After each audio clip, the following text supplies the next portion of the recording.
If you are tuning in for the very first time, thank you so much. And to the returning viewers, thank you, keep supporting the channel. So we have some rules on this channel. Number one, if you have not subscribed, please consider doing so. Number two, please comment. I'm learning a lot from your comments, guys. Thank you so much. I really appreciate that. And then number three, we don't fight on this channel. We just share our views. Guys, it is healthy to have like different opinions on one thing. We are not robots. I will say this again. We are not robots. And then we don't view things the same. We don't experience things the same. So we don't fight. We just share our views. So today I want us to look at our constitution. We all know that the constitution serves as a supreme law of South Africa, providing the legal groundwork for the existence of the republic. It contains the most important rules of our political system. We know that. But now it is like disturbing to find that the same constitution is not clear on other things, and yet being the supreme law of South Africa. So we all know that there's an issue of Zuma coming back to union buildings. At first, IEC announced that Zuma cannot stand for parliament because of his criminal record. And IEC decision was based on Section 47, which excludes individuals who have been convicted and sentenced to more than 12 months imprisonment without an option of a fine from holding any public office. And for the person to qualify, like to come back in any public office, he must have completed 5 years out of jail since serving his sentence. So that's not the case with Zuma. And we know that he was convicted for 15 months. So that is more than 12 months. Perfect. And then the MKP appealed IEC decision to prevent Zuma from parliamentary seat, arguing that the former president was not convicted of an offense, which is true. He was not convicted of an offense. It's true. The Constitution does not specify individuals convicted of what? Convicted of an offense or contempt of court. That is not clear. If it's clear to you, you know. Comment section, let me know. It just excludes individuals who have been convicted and sentenced for more than 12 months imprisonment. So Zuma was charged with contempt of court by Constitutional Court. We know that. For defying a summons to appear at an inquiry into corruption during his time in office. He was not charged with offense, but contempt of court. He did not commit any crime, violation, transaction. No, that's not the case. But he was charged with contempt of court. So, contempt of court is different,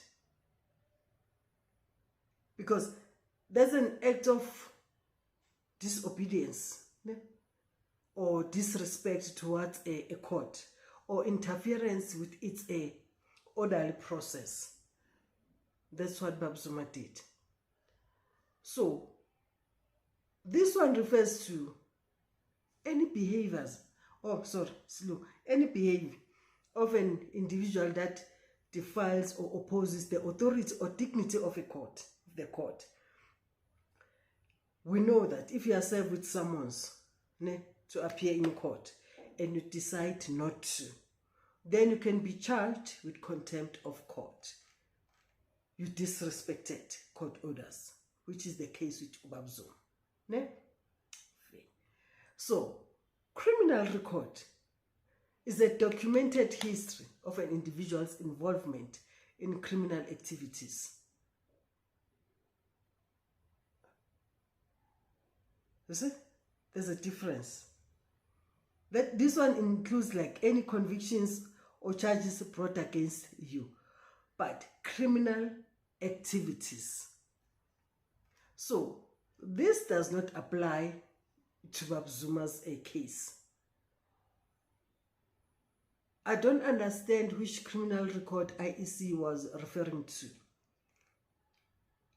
Because according to our constitution, Bab Zuma does not have a criminal record. Our constitution does not see Bab Zuma as a criminal. Our constitution is just silent to a person who was charged with contempt of court. It says nothing. Am I correct? It is just silent. It says nothing. So if you have different opinion, please let me know. Another thing that I want us to look at, just for argument purposes, I want us to look at, does a constitution allow someone who did not finish his term? Because this is another thing with Ubabu Jacob Zuma. The constitution is clear on presidential terms, like it limits individuals to 2 presidential terms. That one is clear. But what happens if someone did not finish his term?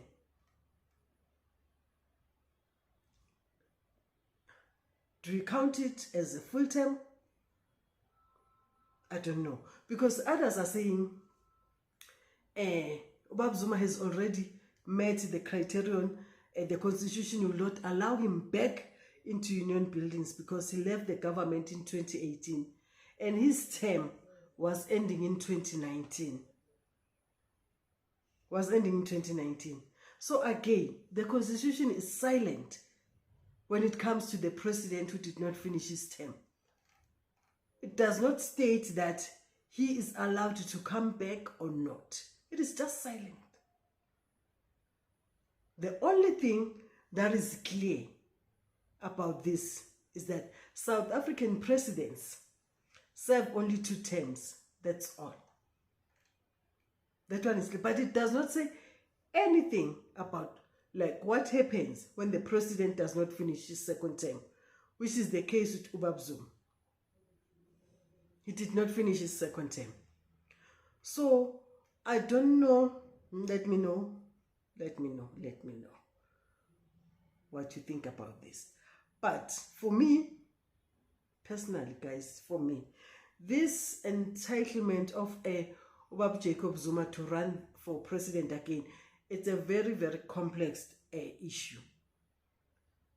It tangles with South African legal and constitutional frameworks. I don't know. A lot of things are just not clear. But now we know that Bab Zuma will be on the ballot papers on the 29th because of our constitution. It is just not clear on what must be done on this issue. So if maybe I read it wrong, let me know on the comment section what you know about this, because I read it and yeah, this is what I found. So if your opinion is different, just let me know what is happening. So thank you for watching. Let's meet next time. Peace.